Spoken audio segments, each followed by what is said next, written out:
Yo, j'espère que vous allez bien. Aujourd'hui, on se retrouve pour une liste qui a pop après seulement quelques heures d'extension. On va dire qui a pop et pas que, hein, donc qui a bien performé, qui a été joué par le joueur Mithy. Mithy, joueur de la Max Team, et qui a eu des bonnes performances avec un voleur auquel je ne m'attendais pas. L'archétype, je ne m'y attendais pas. C'était le voleur OTK avec les pirates, donc armes, pirates. Et on a déjà un archétype très fort qui arrive à gagner tour 6, voire tour 7. Est-ce que ça va être le retour des vipères dans tous les decks? Bon visionnage. Donc pour ce qui est de la liste, c'est la liste qui était donc jouée par Mithy, qui joue la petite 6-5 pirate. Mithy a très vite identifié que ce deck allait être très fort, tout simplement. Donc là, c'est vraiment une liste qui n'est pas finalisée. L'extension est sortie depuis quelques heures seulement. Mais pour l'instant, les résultats sont très très bons. Donc là, on peut voir que le principe du deck, c'est simplement d'avoir des armes. On a les armes, mais on a cut un peu... on a genre toujours beaucoup de cartes de pioche, mais on a rajouté le petit voile à 3 de mana. On a le petit brain freeze, les plunderers. L'idée, c'est de vraiment pouvoir gérer le board. Et on a cut tout ce qui est garotte, tout ce qui est serein, et le petit stab à 2 de mana pour remplacer par justement les serviteurs, Octobot, tout ça. Donc l'idée c'est vraiment de partir en combo assez vite avec les Octobots, de pouvoir réduire la main, réduire le Mr. Smith, réduire les pirates de 3 et d'avoir une arme équipée. Et en tout, vous jouez quand même beaucoup de cartes de pioche. Donc voilà, c'est 2-3 qui va gagner de l'attaque à chaque fois, enfin pour chaque montant de votre attaque, de l'attaque de votre arme. Ça veut dire que si vous avez une arme à 4 d'attaque, ça ferait donc une 6-3 charge avec la 6-5 pour 5. Donc là, globalement, si vous avez la 6-5 charge et qu'en plus de ça, je sais pas, vous avez 4 d'attaque sur votre arme, du coup vous invoquez les 2-3 pour 2 de mana, sans compter si vous avez réduit votre main. Et du coup ça fait presque un Leroy, un Leroy pour 2 de mana, en plus fort tout simplement. Et avec Shadow Step ça veut dire 6 dégâts supplémentaires. Et encore j'ai eu des parties où on va dire ça montait à... vous avez une arme à 8 d'attaque, du coup 10 de charge pour 2 de mana, on va dire c'est broken, hein. Avec Shadow Step c'est 10 dégâts supplémentaires pour 0. Je vous laisse imaginer le potentiel du deck, c'est quand même un vrai deck. En plus de ça, le petit Press Plunderer est une de 1 qui du coup pourra charger vu que c'est un pirate. Qui est, on va dire, très bien. On peut avoir le dernier reach supplémentaire. Du coup, en tout, on a 10 cartes de pioche. Et vu qu'on a 10 cartes de pioche, c'est ce qui fait qu'on peut arriver très vite à piocher toute la combo du deck. C'est pour ça que régulièrement, on va tuer tour 5, voire tour 6. Enfin, tour 6, voire tour 7. Donc là, pour la première game, on va être contre un DH. En plus de ça, du coup, là, en fait vu qu'on est le 2 du mois, on était les 2 du mois au moment où j'ai joué, globalement, on a un bon MMR, vu qu'on a fini en 2 Europe sur le serveur Europe, donc on a fini en 2, et Hiro qu'on affronte ici a fini rang 1. Donc là, il y a la petite vengeance un peu. Donc là, on s'attend à ce que ce soit un DH OTK, mais du coup, quand on voit cette 1-3 jouer, c'est sans doute une version qui joue les brutes. Donc à voir quelle version il joue. Ici, on peut voir que bon, les cartes qu'on veut garder, c'est pas forcément... Enfin, on cherche absolument les armes au début, hein. C'est vraiment ceux qu'on cherche. Donc ici, on fait tranquillement le voile. Le voile, l'idée du voile, c'est vraiment... On se dit qu'il va pas faire la quête avec planer. On a la lecture qu'à gauche de la main, ça peut être planer, hein. Vraiment important de regarder l'équipe de la main. Et vu qu'il a l'arme équipée, il fait la quête facilement. Et normalement, quand vous êtes un DH, je sais, je connais le deck, vous n'avez pas envie de faire premier tic de quête avec planer. Donc là, il joue la carte à 5 de mana qui coûte 3 si vous l'avez pioché pendant le tour même. Donc si vous avez vu la review, vous avez dû voir que j'en ai parlé, hein. C'est une bonne carte qui rentrerait, enfin qui rentre en DH quête, tout simplement. Donc là on va tourner autour de glide, tout simplement. Et l'idée c'est de se vider au maximum la main pour que si on fasse glide dans ce spot, on veut vraiment le moins de cartes en main. Donc là on a équipé un poison sur notre héros. Et comme ça, c'est vraiment, on a la possibilité de piocher facilement. Donc là, on a utilisé en tout 2 cartes de pioche. Il nous reste donc 8 cartes de pioche dans notre main et notre deck. Et 8 cartes de pioche, c'est beaucoup. Ça veut dire que si on se fait planer, on a quand même fortement moyen de récupérer de la pioche, tout simplement. Alors, on a bien tourné autour de glide ici. Donc ici, on s'est pas fait glide encore. On a la lecture, hein, que la carte tout à gauche de la main n'est pas jouée, donc c'est sans doute glide. C'est vraiment importance de lecture de la main, et surtout si vous avez déjà joué DHOTK, vous devez savoir que la principale menace quand vous jouez voleur et beaucoup d'autres decks, c'est le plané.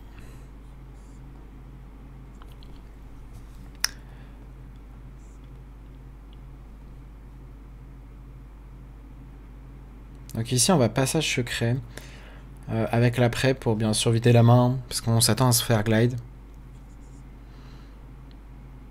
Et ici on a récupéré des bonnes cartes, parce qu'on va pouvoir les jeter entre guillemets. Bon ici certes on va pas pouvoir... Comment dire, on va pas pouvoir... on va être obligé de drop l'Octobot.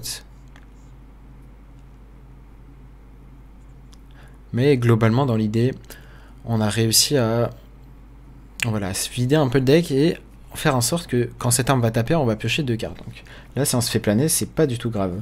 À la limite, il va proc l'Octobot, bon, il va sentir que du coup c'est value pour lui de faire le planer sur notre main, mais sa main est tellement remplie que on va dire qu'on est content s'il fait planer dans ce spot. On est vraiment content. Bon, ici il va proc, on voit la pièce et on se doute que ça va être plané. Et on a bien fait du coup de tourner autour de ce plané. Dans ce spot, du coup on a beaucoup de chances d'avoir de la pioche, et quand on va taper avec cette arme, on va avoir 2 pioches à chaque hit. Donc là en tout, cette arme représente 4 de pioche. En plus de ça, on récupère de la pioche, le cutting class. D'ailleurs, je sais pas si pour vous aussi, vous avez remarqué ça, mais il y a des interactions qui sont devenues très lentes, que ce soit le proc de la quête de démoniste, et également de la quête, je crois, de DH, mais on retrouve aussi une longue interaction pour le passage secret, je trouve. Donc vous me direz aussi si, pour vous aussi, c'est la même chose, si vous avez les mêmes ressentis. Voilà, on va refaire un poison ici. L'idée va être de taper face, et de piocher. Tranquillement Shroud. Bon, ici on récupère la carte clé. Et là on va drop Octobot. Seul truc c'est que c'est le tour où il va jouer la 7-7. Et là comme on peut voir dans la main, on n'a pas facilement de quoi proc cette Octobot. Donc là hormis le Brain Freeze, pour ça ça implique de jouer une autre carte. Et on peut voir que la prochain tour, on a envie de Mr. Smith. Mais sauf que si on fait Mr. Smith et Brain Freeze sur notre Octobot, eh bien on aura qu'un de mana, enfin on n'aura plus de mana restant, et le petit pirate coûtera 1 de mana. Donc là l'idée sur ce spot, c'est pour l'empêcher de suicider sa 1-1, ça va être de Shadow Step cette Octobot. Et comme ça si on Shadow Step l'Octobot, on va dire on est garanti d'avoir une main réduite, et c'est ce qu'on veut vraiment. Et vu que l'arme est à 4, comme on a dit en début de vidéo, hein, une arme à 4, ça veut dire que la petite Blood Sail Raider va avoir tout simplement 6 d'attaque, donc 2 plus 4, et donc 6 d'attaque, charge, plus le Shadow Step, ça veut dire Shadow Step représente 6 de dégâts pour 0, et les 6 d'attaque du Mr. Smith. En plus de ça, on a l'arme, bien sûr, hein, donc voilà. Donc là, il joue Kurtrus, et s'il se soigne pas, il est mort, donc. Après, je pense qu'il ne s'attend pas à mourir du tout. Donc là, on a bien fait ici de Shadow Step. On compte les dégâts, 6, 12, Shadow Step 18 et l'arme 22. On a même 24 avec les 2 serviteurs. Donc 24, voilà, on peut voir que maintenant, contre DH OTK, on a vraiment moyen d'être... Bon là c'était pas un OTK mais DH4, on a moyen vraiment de le prendre de vitesse. Et globalement, tour 6, tour 7, c'est plus rapide que DH.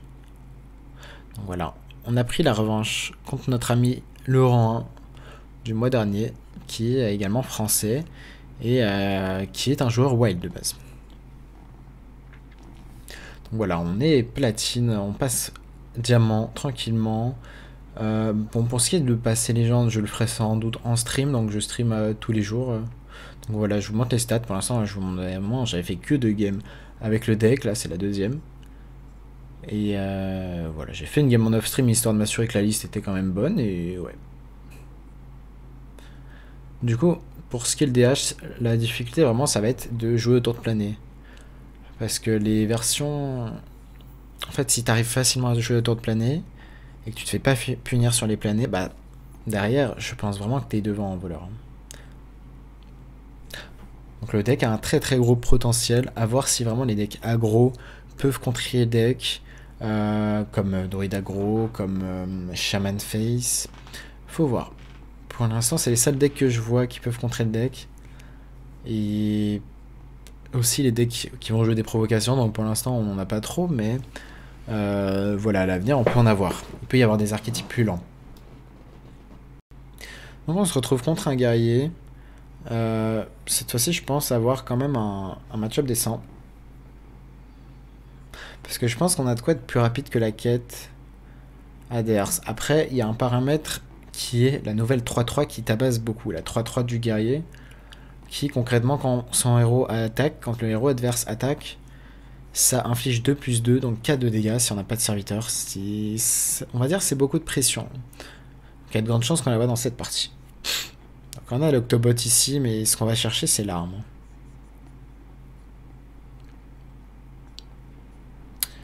Sinon, en termes de stabilité, je pense qu'on a de quoi être plutôt pas trop mal.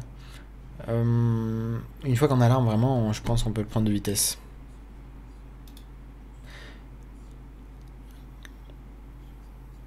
Donc ouais, Hero Power, pour l'instant, ça se sent bien. Le seul truc, c'est qu'on n'a pas d'arme. Du coup, là, on est obligé de Hero Power, donc c'est lent. Bien sûr, on ne peut pas jouer la 2-3 en tempo, l'Octobot. On veut vraiment l'utiliser pour réduire les pièces de combo. Là, ici, ça sert pas à grand chose, on va dire.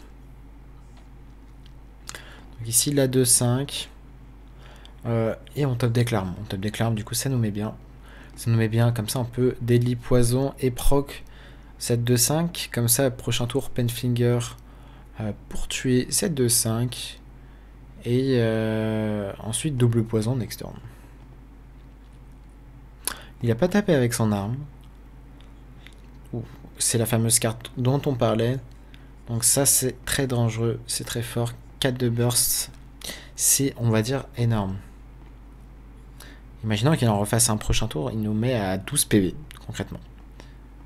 12 PV, on va dire que le deck a de quoi être très très stable maintenant. En termes de pression mise, si déjà cette 3-3 reste en vie sur le board, je pense que c'est la fin du deck adverse.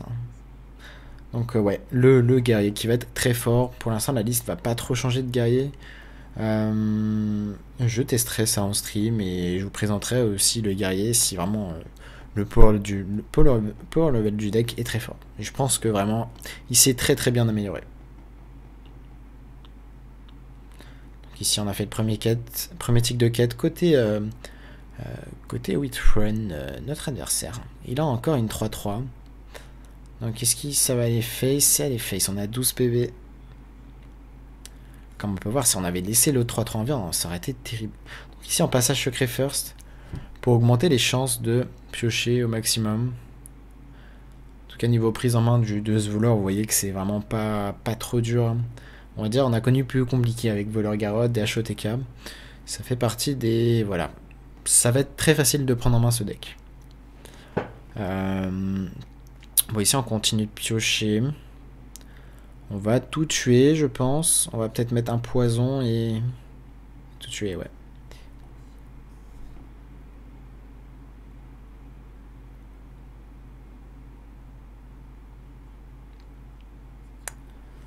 Et là, on fait une sortie de regard classique. Et bah là, en fait, le power level du voleur arme classique a vraiment beaucoup de pioches, les poisons, tout ça. Le seul problème, c'est nos points de vie. On est à 12 PV. Donc là, en moyenne, on devrait le tuer en 2 tours. Il y a des chances qu'on le tue en 2 tours, surtout si on pioche le charge pirate. Donc la question, c'est est-ce que on peut survivre? Donc là, oh, je crois que c'est le deuxième tic de quête. C'est-à-dire qu'on va être très bas en PV, il va nous mettre à 8 plus l'arme 5. Donc il lui manque déjà que 2 de dégâts pour nous tuer. Donc là, il arrive à être plus rapide que nous, hein, notamment grâce à la 3-3, hein, la nouvelle 3-3. Donc comme on peut voir, le tracker bug un peu. Il n'est pas à jour, enfin, du moins pour les nouvelles cartes. Donc on a récupéré une Mr. Smith. Et ouais. Ici, je crois qu'on va juste poison. Ouais, ici, je vais reproc l'Octobot pour ensuite faire le poison, taper. On espère survivre, mais on se fait pas d'idée qu'on est sans doute mort. On va dire dans 90% des cas, on meurt. Hein. Si on ne meurt pas, là, ici, on a 10, 20, 26 et 34 de dégâts avec l'arme. Donc là, peut-être avec un PV en plus, on était hors range. Là, il a eu l'arme. Il joue l'arme A4 qui est changeable, gagne plus de réhabilité, ce qui est très très fort. Donc là, voilà, on a perdu ici, on s'est pris vraiment une sortie incroyable. Et malgré tout, voilà, on n'était pas loin de gagner. On était à un tour de gagner. Ça joue à quelques PV. Donc on relance tranquillement. Donc là, on tag peut-être un mirror. Si c'est un mirror, ça va sûrement être à celui qui a son arme en premier. Voilà. Après, est-ce que tout le monde joue la version arme ou il y a une version, une autre qui s'est popularisée? À voir. Là, pour l'instant, ça fait très peu de temps d'extension. Donc, on va voir ça. Pour l'instant, on n'a pas trouvé d'armes. Ici, l'Octobot, on n'allait pas les garder. On veut vraiment les garder à la fin. Il joue la carte échangeable à 1. Donc, il doit peut-être jouer une version... Une version peut-être plus board-centrique. Donc là, j'ai pièce arme. Comme ça, on va pouvoir poison sur 2. Donc l'idée, c'est vraiment d'aller chercher une arme. Et voilà, si on a l'arme sur 3, on a de quoi être bien. Mais sans l'arme, ça peut être compliqué. Donc là, on poison et on tape. On récupère la prep. On va peut-être prep cutting class prochain tour. Ici, il fait passage secret, donc l'interaction est vraiment bonne de trade l'arme du voleur. Comme ça, tu peux réduire des cartes, comme le passage secret. Là, globalement, tu n'aurais pas fait passage secret à sa place, hein, si le passage secret coûtait 1 de moins. Donc là, en fait, ça se met très bien pendant les passages secrets, parce que l'arme tradable, l'arme échangeable, en fait, globalement, pendant un tour de passage secret, c'est pioche 1 et réduit le coût d'une carte de votre main de 1. Genre, en fait, la synergie est trop forte pour passage secret. Donc, je pensais pas qu'elle serait autant jouée, mais enfin, qu'elle aurait un gros potentiel. Mais là, maintenant, je me rends compte vraiment du potentiel de cette arme. Ici, on retape. L'idée, c'est de chercher une arme. Et on a touché une arme. Le seul problème, c'est qu'on n'a pas de poison. On n'a pas de poison en main. La question, c'est est-ce que son deck va être plus rapide que nous? Parce que du coup, il joue peut-être pas de version arme, faut voir. Peut-être que d'avoir eu l'arme un tour trop tard va nous faire perdre. Le shroud ici, mais on va tranquillement équiper l'arme. Et je pense Brain Freeze. Ouais.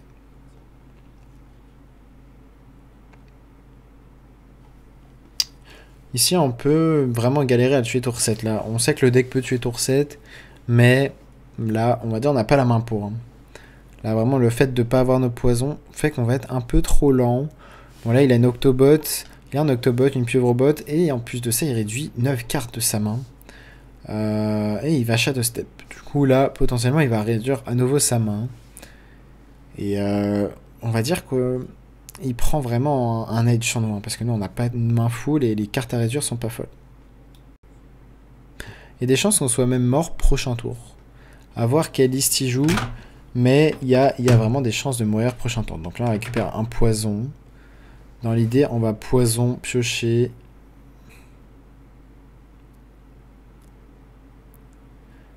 Et Octobot proc.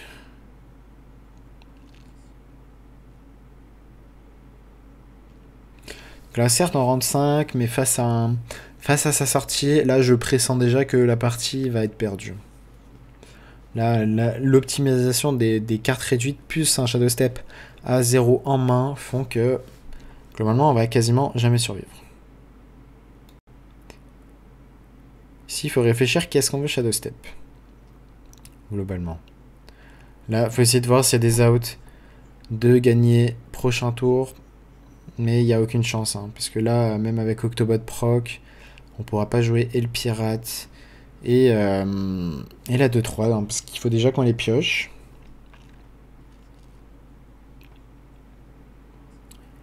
Donc là, s'il part en double fil contact et qu'il a réduit les garottes, s'il joue une version garotte, ça va être un létal pour sûr.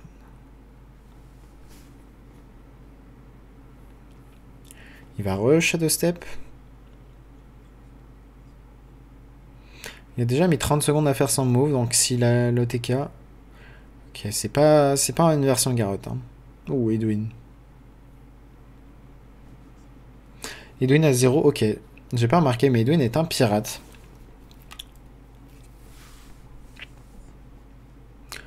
Potion d'illusion.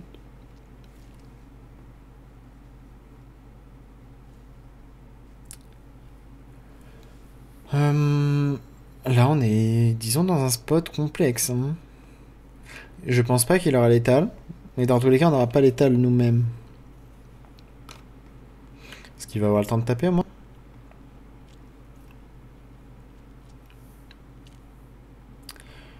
On dirait qu'il a eu le temps de taper. Hein. Quand on reste très bas en PV... Il lui reste un Mr. Smith en main qui est 1-1, donc pour 1 mana. Globalement, on peut jamais gérer ce board. Hein. On joue même pas de Wand Thief pour créer des sorts de mage. Globalement, aucune chance de survivre sur ce spot. Hein. On va tenter de piocher. On récupère Smith, mais on sait qu'ici c'est game over et on va juste concilier la game. Donc voilà, je vous ai accéléré à la fin du tour. Et fin de cette série au final, donc pour vous montrer un peu le deck, vous montrer un premier aperçu du deck qui va sans doute bien dominer la méta. Maintenant, ce qui va changer, ça va être les deck building, les petites decks, les techs pardon, pour vraiment avoir la liste plus peaufinée. Donc là voilà, là c'est la liste initiale qu'on a et on va essayer de modifier l'archétype pour que vraiment à terme on ait la meilleure version. Ça se trouve il y aura plus d'armes qui seront jouées, donc comme la version de notre adversaire. Donc à voir. J'ai hâte de voir et de tester ça plus en détail et puis voilà. J'espère que cette petite vidéo sur ce rogue vous a plu. Un des decks que j'ai très envie de tester et que je pense tester en stream risque d'être tout simplement le DH, un DH un peu big. Donc voilà, on se retrouve dans une prochaine vidéo et je vous dis tchuss.